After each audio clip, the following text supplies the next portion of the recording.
retirement incomes. That's how we honour women's contribution. That's how we drive our recovery, and that's how we build a better, fairer country for all Australians. Order. Is the motion seconded? I second the motion and reserve my right to speak. The question is that the motion be agreed to, and I call the member for Mallee. Thank you, Mr Deputy Speaker.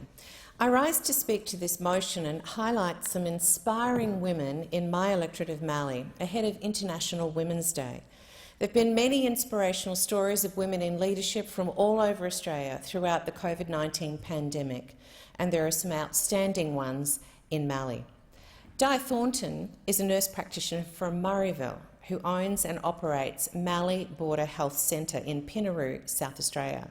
She was forced to close her clinic in South Australia when border restrictions first began last year, resulting in her and her staff being unable to go to work in South Australia from their border town of Victoria.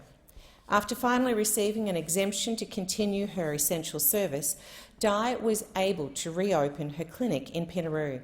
Since then, Di has worked tirelessly to provide thousands of COVID tests to members of her cross-border community who've been dealt blow after blow due to ongoing restrictions and border closures.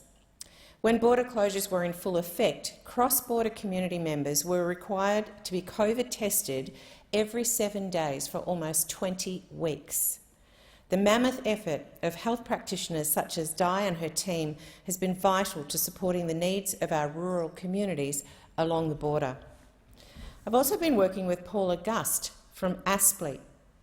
When South Australia closed their border to Victoria, Paula saw firsthand the terrible outcomes these restrictions were causing in her community.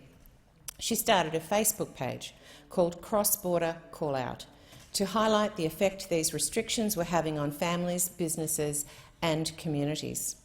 Paula saw the need for clear and concise communication for cross-border community members. There was so much information coming from both sides of the border that cross-border call-out stayed on top of every message and passed on to their followers. The page now has over 5,000 likes and continues to grow. Mr Deputy Speaker, the Morrison-McCormack government understands women's issues